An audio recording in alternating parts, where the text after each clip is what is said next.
I sent that to my wife, the death of Jamal. Yeah. When she was like, oh, my God. I'm like, I know, Theo, 54. I'm 54. Don't know what happened.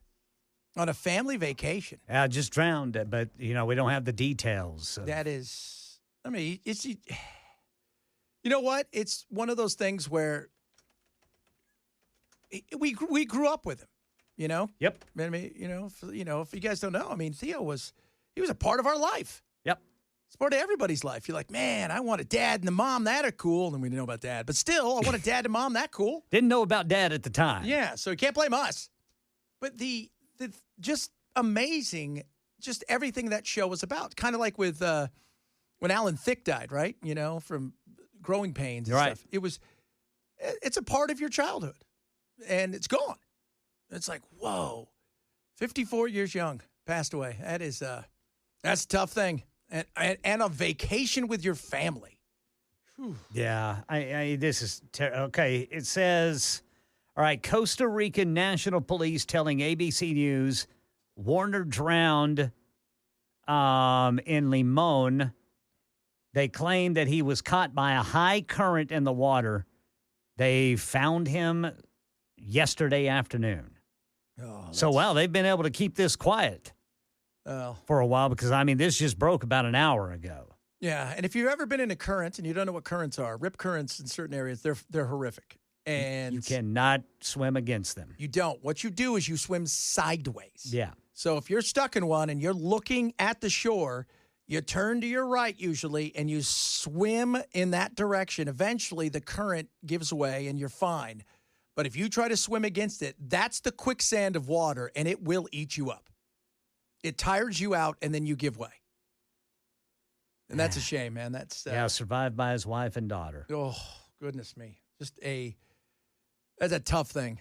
It's especially when I think about everybody, you got kids, you got that kind of stuff. It's like you hear those things. You're definitely like that guy in New York with his kid. Yeah. What the hell are you doing, dude? That's a terrible story. Yeah. Terrible. She's with one of the people she probably trusted the most. Your dad. You're supposed to be the protector, not the evil. Terrible. What is wrong with society? What the hell is wrong with people?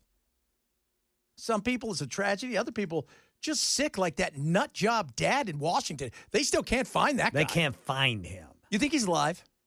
I think he is, based on the fact that he's got so much. They talk about, not only was he in the military trained, I guess, but he was also, he's a survivalist. He lives out there. He knows how to survive. He knows how to survive. And if you've ever seen, we've got some great forest here and some trees. Man, you would know nothing until you got to Washington State. Yeah. And you're like, this is 50 miles of nothing. Yeah, you're talking about trees that are several hundred feet tall and thick. And you can't see it. You can't even even if you flew in certain areas a drone over him, you're not going to see down into him. No. So he may not even be in Washington. He may be in Canada by now. Well, remember the last sighting was Idaho. Yeah.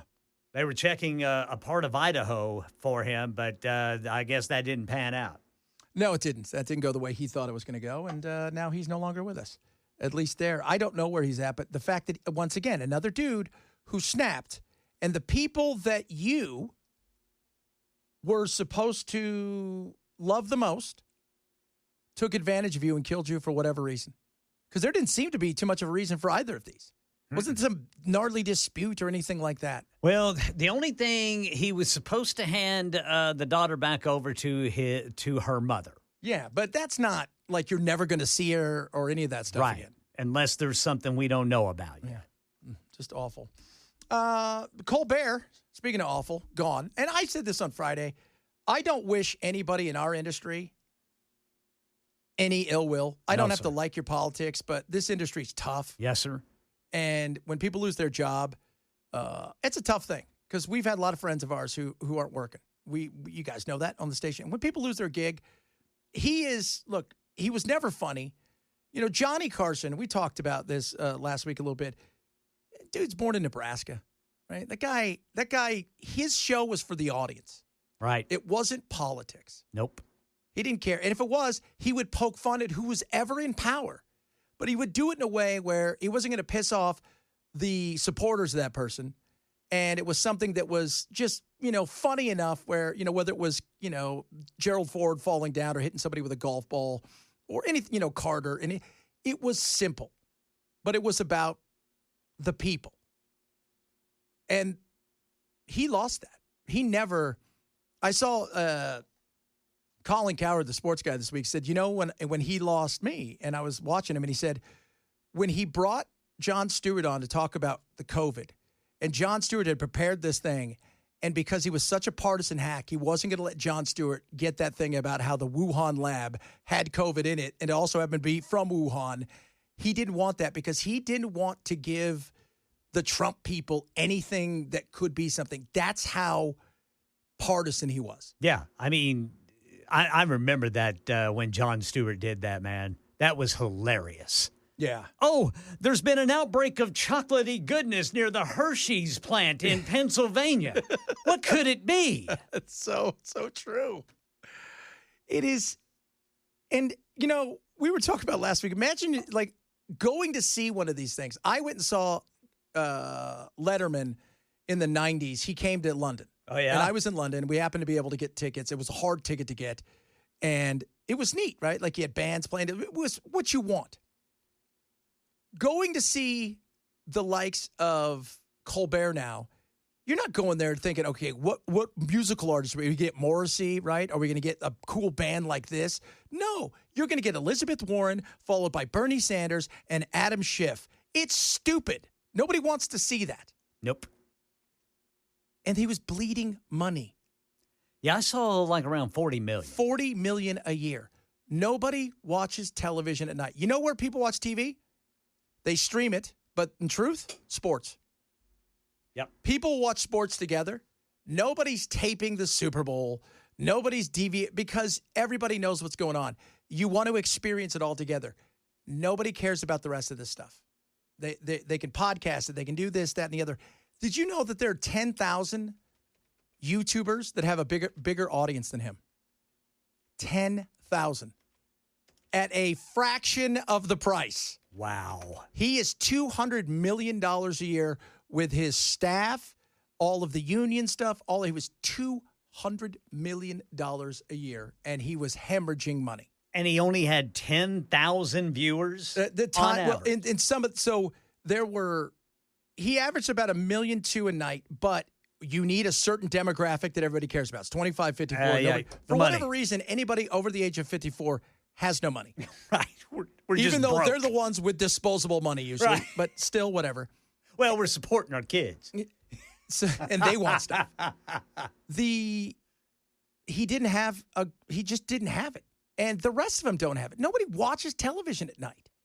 They don't. They go home, they flip around on their phone, they TikTok it, they watch their favorite show that they're watching on, Netflix or whatever, that they've seen 1,000 times too.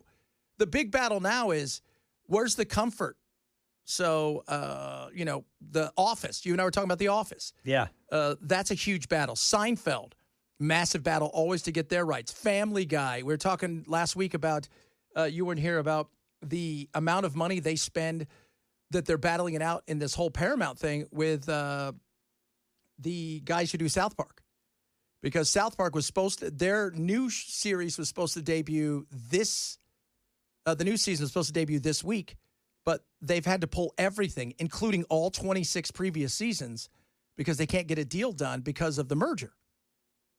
And so, but it is their most profitable thing they have. You know what else, Ken, you weren't here for? What's that? You ready for been in the Nielsen top 10 since March? I'm ready. Gunsmoke. Really? Gunsmoke is averaging, now MeTV, Gunsmoke is averaging 600,000 viewers a day. Gunsmoke is. That show. 50 years after it went off, 600,000 viewers a day, and their average billions of views a month, minute-wise, and it is one of their most profitable for Paramount. Interesting. Yeah. So, it's a money's game. This business, I have friends who are uber successful and have been uber successful as far as ratings go, but money is what it's all about.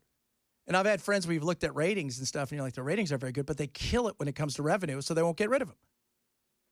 It's a money's game. And when you're looking at YouTubers who are getting 2, 3, 4 million views at a time, there's no reason he wasn't going to. And he decided to look at half of the country and say, I want nothing to do with you. And that half of the country, by the way, also has money and pays bills. People don't realize, it's the reason Carson did it is because Carson made it about the audience and not about him. And if you guys want to know who the biggest entertainer in the world is, his name is Mr. Beast. Mr. Beast. So Mr. Beast did a video that dropped 2 days ago. 2 days ago, he has 415 million subscribers on YouTube. Just one of his channels. His thing called Survive 100 Days Trapped in a Private Jet, and you get to keep it. Are you ready for this? 77 million views already. 77 million views. He does not have a video on here that has less than 130 million views.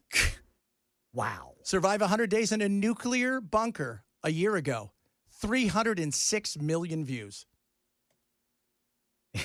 That puts it into perspective when you think about $1.2 million. 1.2 million viewers a night. Yes, that does. God, that's insane. And you can't hate, I know a lot of people, I see a lot of people out there going, the reason they did this is because of the merger. Sherry Redstone is somewhat friendly with Trump. So she's the lady who owns, the CBS Viacom and stuff. She's desperate to get this deal done. It's one of the reasons that it settled with Trump, and they want to get everything done as fast as possible, because if they don't get this done super fast, she's close to going broke. Owning all of these things, she's going to go broke. And so they're desperate to clear everything off and get this through, this merger. And I don't think for a second Trump is that petty that he's going to go, I'm not going to let her get it through because of him. Come on. And they didn't fire him, too. I remind everybody. They just didn't renew his contract. That's it. I mean, at what point in time when I see people going, this has to be politics, at what point in time do you say, hey, how much does free speech cost? Apparently $40 million a year. So you can be mad at Donald Trump. Guess what? Go over to YouTube. He'll probably get way more viewers. You could say all the things you've always wanted to say, and you could drop an F-bomb here and there, and nobody's going to care. And you'll probably get as many viewers for not even a tenth of the price. Like less than that when you think about it. And 306 million views. Can you believe that? Good God. Compared to 1.2. I'm looking at the amount of, because they asked him the other day, I saw him in an interview, they asked Jimmy Donaldson, who is Mr. Beast, are you worth $1 billion? He goes, on paper, I'm worth a couple billion. Because people have tried to buy his channels, and he's turned them down. But that's insane. That is insane. And if you go look at all of his other stuff, too, because he's got other YouTube accounts that have, 50 million, 100 million followers. I mean, the amount of people that follow him globally, and he's done something else that's so brilliant. He goes and he'll hire the best actors from other countries where they don't speak English, and he has them act out all of the scenes as far as voiceovers, and then he puts them in there so people can watch it in their own language. Crazy. Smart dude. Coming up, more on the Cosby Shows. Markham Jamal Warner passed away at age 54 in Costa Rica. It's breaking news everywhere right now. Got a bunch of other stuff still to get to. Reach out to us across all of our social media. You know we love it when you do. This is the Chad Benson Show at Super Talk 997. Tragedy, no doubt about that. This weekend I watched a lot of golf, hanging out, and Scotty Scheffler, who's the best golfer in the world, no doubt. I mean, just he's in a different world than everybody else. And Scotty Scheffler has his Open Championship and the third leg of golf's Grand Slam. And afterwards, he spoke. And if you guys don't know anything about him, faith is the most important thing to him, his family, and golf. It's super competitive. Like competitive, the kind of guy that he'll bet you on anything. He is that kind of guy. And he talked last week that, you know what, the minute golf gets in the way of his family, he said, I'm never going to pick up a golf club again. I'm done. And he said, I love winning, but then I think, what am I doing this for? Right? Like, you win this. Like, what are we celebrating this for? Afterwards, you celebrate for a minute, and you're like, okay, what's for dinner? Yesterday, again, talking about who he is. I've worked since I was 2 or 3 years old to have a chance to play professional golf for a living. And now I've been able to win tournaments that I just dreamed of playing in. And it's an amazing feeling, and I'm so grateful to be able to live out my dreams. But, like I said, my faith in my family is what's most important to me. And I try to live as normal a life as possible because I feel like a normal guy. I have the same friends I had growing up. I don't think that I'm anything special just because, some weeks I'm better at shooting a lower score than other guys are. Not some weeks. He's on a Tiger kind of run that is insane. And you don't hear a lot about him because he says my favorite thing to do is obviously hanging out with his kid and his wife. And outside of that, hitting golf balls. He likes the grind. He likes practicing all day. I watched a video with him the other day that was fascinating. So they get his clubs. And they said, all right, they've got the little thing set up, all right, the track man where they could track how far he hits the ball. He goes, all right, here's your 8-iron. Tell me how far you hit it. He goes, I'm going to hit this 168 yards. 168 yards. I'm going to hit this one 107. I mean, it's a different world with this guy, but he's so down to earth. So yesterday, once this happened, this little kid runs out there, Bennett, and him, and Nike released an ad, a picture of him and his son. It's incredible. It says, you've already won. And then the next one is a picture of him but another major never hurts. But he has already won. And he's grounded, and that's awesome. We're following along. Cosby Show, Malcolm Jamal Warner has passed away in Costa Rica. And Ken's been bringing it to us. He drowned in Costa Rica. It drowned yesterday, and we were surprised that people could keep it quiet for this long. Yeah. Yeah, this was, according to police in Costa Rica, he was swept away in some high water, strong currents. They didn't find him until yesterday afternoon. He was there with his wife and his daughter, from what I'm reading, and he kept them pretty private. Yeah, he did not, put his wife and daughter out there, for everybody to see. And that may be why, that we're not learning about it until now. And it's one of those things, too, where once they were done with the show, you didn't hear a lot from him. Some of the other ones, obviously, Lisa Bonet went and did some stuff. But a lot of the other ones, it was very quiet. And he was one of those ones who I always thought maybe he was going to do a little bit more, And he really didn't. Yeah, I mean, he made some appearances, but nothing near the success as the Cosby Show. From what I'm gathering, it looks like he starred in remember UPN? Yeah, that's right. Malcolm and Eddie. He was on the UPN sitcom Malcolm and Eddie alongside Eddie Griffin. That went from 96 to 2000. Then he was on BET's Read Between the Lines, Read, Reed, for 4 years, 2011 to 2015. But I never heard of any of those. No. I mean, you would have to really be, into BET to catch that one, or UPN. Or television. Yeah, he looks like he was on Here and Now, The Fresh Prince of Bel-Air. He made some appearances on but there. He didn't try to keep all of what was there and because you get that fame, right? And you want to keep it going sometimes for as long as you possibly can. Right. He was on, I didn't know, I do remember this. He was on American Horror Story's Freak Show. Was he? Which is one of my that's one of my favorite of that franchise, but I'm trying to I don't recall him in that. So it must have been a quick, just a quick in and out. Sons of Anarchy. I don't even remember that. But, those are I mean, he wasn't, you wouldn't even have known. We're finding this out today. Yeah. Really. And you like that show, and you don't even remember him. Right. So. He appeared, most recently, he appeared in 3 episodes of Fox's Alert, Missing Persons Unit. That aired earlier this year. I never even heard of that show. So, I mean, he was still out there, but... like I said, and what the reports say is, I mean, he didn't want his family out there in the spotlight. No, definitely not. I don't blame him. No, No at way. all. And in today's world, smart getting ahead of it because he was probably 30 years ahead of keeping your family away from all the lunacy. Yeah. Smart thing indeed. Coming up, we'll have more on this, a lot of other stuff to get to. Reach out to us across all of our social media. Happy Monday, everybody. It is the Chad Benson Show, Super Talk 99.7. Rough Greens, ruffgreens.com/Chad. Vitamins, minerals, probiotics, omega-369, all this incredible stuff packed into an amazing supplement that you give your dog every single day. And you do it early in the morning if you want, or whenever you feed your dog. Just one time, one scoop a day. You don't have to do anything other than that. That one singular scoop is perfect for your dog. It's going to help with their aches and their pains and their joints. It's going to help with their digestive tract, their skin, their fur. It's going to give them a better lease on life. And the beauty of Rough Greens is all of these things, these living enzymes or probiotics are going to help your dog in so many ways. So many people out there like me, you know what? You think your dog's food is healthy, and it's really not. It's dog food is dead food. This brings your dog's food to life. So try a Jumpstart trial bag of Rough Greens. It is a $20 value. You get it for free. All they ask you to do is cover the cost of shipping. It's that simple.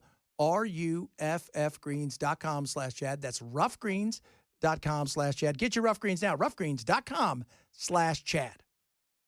Man, tributes are pouring in. I didn't realize how many things he has done. He was on The Resident. Yeah, he was in a lot of stuff, man. And if he wasn't on the screen, he was behind the scenes. That's where I think a lot of people like to do that. Like they go behind this because that's where the money's at. Go behind the scenes. You want to be that producer. That's what we need to do, Ken. We need to produce our own movies. All right. I don't know how we're going to do it. Yeah. I mean, we can. Let's call up Nick Cage. Oh, God, Nick Cage. The greatest. You know, he was almost Superman. Did you ever see the audition? I did not. He auditioned. Well, I'll be. Yeah. In fact, it was almost a go before, was it not this last guy, not the guy that's playing it out, or the last two guys. It was that one. They were going to fire it up with him. Oh, that would have been great. He's the best. He's the best of the worst actors out there. Freaking Cage, baby. Colbert, gone. Rosie upset. Should stand up and say, no way. You're not going to silence us. You don't have the right to silence us. You never did and you never will.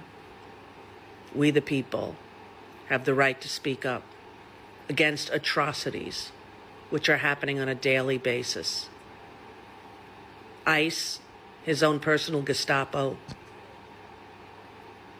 What will it take, America? What will it take? He's going to arrest every artist that disagrees with him, and pretty much every artist does. Whether or not they're brave enough to say it is another thing. Did he arrest Colbert? Oh, my gosh. Did that happen? Did they arrest? No, they didn't. His show is going away. Guess what? He's not being replaced.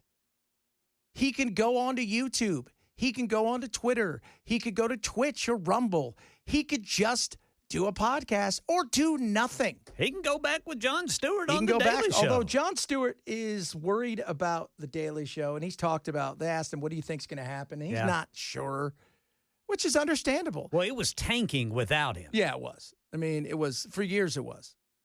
And so it's got to be worth it for anybody to get in business. It's not like, so let's just say for the sake of argument, you get into like any of these AI companies, nobody's turning a profit. They're billions of dollars deep in debt. But the chances of it turning a profit are massive because, well, first of all, this is the way the industry works. When you throw so much money at something, it's too big to fail, right? We put billions into this. We can't let it fail. But the other side of it is we know where the world is headed, and AI is it. And they're bringing in massive amounts of dollars, but the expansion, are you ready for this, dude? This is crazy. So I read an article this weekend. I think it was in Fortune. The battle of AI brains. So the people that are the ones who are doing it. Mm-hmm. So the new thing is $5 billion. So why would I give you a 3-year, contract for, $300 million when I know I'm going to be worth $5 billion? It's nuts. But that's a winning thing, right? That's winning. AI is winning. We know where it's going. Jon Stewart was never, Jon Stewart, they're smaller, so they may have a better budget. Like, and he does a lot of his stuff. He does it one night a week, but you got a $250 million budget. That's a movie. And you're making $160 million. If you did 3 movies that cost $250 million and you lost $120 million to $200 million, you're not going to give many opportunities to make movies anymore. And that's what this thing was going to become. It wasn't coming back. But, man, they are so upset, and we need to look. You don't even understand. We need to look at this. We need to find out what's going on. No, it's a money thing. So you wrote about this, and you say Colbert's cancellation, simply not funny. Yes, simply not funny, but also really scary, right? And even if it's not quid pro quo, the idea of self-censorship, and I talk about my grandfather, Howard Fast, who was jailed by McCarthy during the House on Un-American Activities, that our government has done this before, that history is very much filled with moments like this. And I think it's important that we take a 20,000-foot view of it because of that, because there are ways to come back from government misuse of power like this. But it certainly is very scary. I do think it's incredibly ironic and also interesting that we have a 94-year-old media mogul who is in many ways responsible for creating Trump and Trumpism, who is now facing down Trump and Trumpism. I mean, this is, Rupert Murdoch versus Donald Trump at the end of the day. And this is a pretty unbelievable turn of events. No, it's not. It's the Rupert facing him down. Let him sue each other. Who cares? I said last week they're not going to sue. Go ahead and sue. You're suing for $10 million. You're not going to get it. By the way, do you know that here's Rupert Murdoch and how he feels about that? He could have killed a story that had that. Remember that lady who had that blood test that was supposed to change the world? As you talk like this, he had invested $100 million into that, and that story broke with his company, and she wanted him to kill it. And she ended up going to jail, obviously, but he said, no, I'm not going to kill journalism. And so let them sue each other. Doesn't matter. I mean, he's already lost $750 million because of that insanity over it was stolen BS that they pushed on their, network forever and a day that cost him. But when it comes to the likes of Colbert, he's not getting silenced. They're not renewing his contract. Thing they're doing is acquisitions. They're going and they're just saying, hey, your company's worth $2 billion. We'll give you $2 billion now. It's not worth $2 billion. But because your technology is so awesome, we just want it. And you won't come work for us. The other thing is they're offering AI. Really, they're like architects more than they are programmers. They're offering them contracts. Are you ready for this? 3 years, $300 million. Wow. To be essentially the new, latest, hippest version of programming for these companies. And these guys are turning them down because they know we're worth $5 billion. I'm worth my vested interest in this company is worth. He has every right to go somewhere else. ABC could call him. NBC could call him. Fox could call him. How funny would that be? And that's the other thing. Fox, they're upset because Fox is, it's all propaganda, as MSNBC likes to say. All of you guys are propaganda. All of you are. You don't think MSNBC is propaganda? That's all it is. MSNBC and The Late Show with Stephen Colbert are the exact same show. That's what you are, the exact same show. But to sit here and say, well, Fox is propaganda and we're not, is baloney. And Gutfeld is just funnier. You said pandering, which I think is interesting. I do, from time to time, catch a glimpse of it because I do want to see what is actually being said and discussed. And it is all pandering for Trump.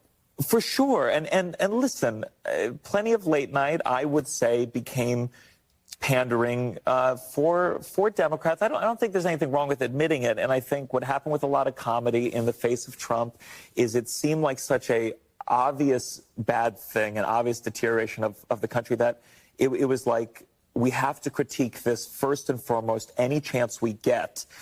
And no one ever paid attention to, for example, talking about how old Biden was until it was too late. And so they lost people's trust. And so I do think a lot of more liberal-leaning comedy became so tunnel-visioned and in a way became less funny. They were less funny because it's the same joke over and over again. Trump's evil and mean, and then you move on. That doesn't work. You know, the thing about entertainment is you got to entertain. Like, what are the people? What do they want? What do they want? Your audience is so small, you couldn't even entertain them for that. What do people want? Johnny threw a large net, right? Like, Johnny would have on people that were crazy, you know, animal tricks. He'd bring on the guy from the zoo. Yeah. You know, and they would talk about this, and the thing would climb on his head. They had regular people. You know, the woman grew the largest potato chip. We're going to have her on and talk to her for an hour. It's hilarious. It's just regular people as well as stars. Yeah, instead of getting lectured. Yes. Nobody wants that. Nobody wants that. Nobody wants to be lectured. Nobody wants that. And here's the other thing about the comedians. If you see the comics who do comedy for a living, and I think comedy is important. I think in today's world of fractured media, especially in journalism, comedy can keep our leaders, it can keep them on their toes. You weren't doing comedy. Yours was just hate. I hate you. Which that's pretty much what, what's his name Kimmel. on AB? Yeah, Kim. Yeah. Kimmel is obsessed with Trump. Yeah, they both were. You know who's not? Old Fallon. Jimmy Fallon is still putting out funny content. Yeah, he dances. He has a good time. He plays stuff. He rarely talks. And when he talks about Trump, it's always something kind of silly. It's never, by the way, F you, I hate you. Right. Yeah, it's along the lines of what Saturday Night Live used to do to all politicians. Yeah. They'd make fun of them all. Yeah. Oh, totally. Oh, totally. And that's the way it should be. Yes. Because the people in power should be made fun of. They should be held accountable. It's fun to make fun of politicians. That's right. And nobody's saying that he's not allowed to do it anymore. He'll do it, and he'll continue to do it. Yeah. He'll wind up somewhere. Yeah. You know who else was funny? I love Conan O'Brien. I like Conan because Conan was so bizarre and goofy, and he was a writer, and he was, you know, he was just different. Yeah. But I can't even remember, you know, he told some of the funniest jokes. It was just, he was an odd bird. Yeah, I never saw him really get angry into politics. Yeah. Somebody said Craig Ferguson was funny. I like Craig. I never got to watch him. Craig was pretty good. Letterman, yeah. Letterman was intellectual. Later on, though, he got political. Yeah, he did get a little political, but for in the the most part, 80s, man, Letterman was. He was just different. Gosh. He was just a different character. Yeah. Letterman was a different character. And you know what? Both Letterman and Leno held the Tonight Show up and the reverence for the Tonight Show in such a way. They loved it. They didn't want to deviate from it. Right. And Leno, for the most part, didn't. He realized I'm playing to all of America, not just New York and L.A. And so you've got to entertain. That's first and foremost. Coming up, dude dies after being sucked into the MRI machine. Goodness. We'll talk a little bit about that, among other things. If you're interested in the show, we always say, shame on you, grab the podcast. It is the Chad Benson Show at Super Talk 99.7.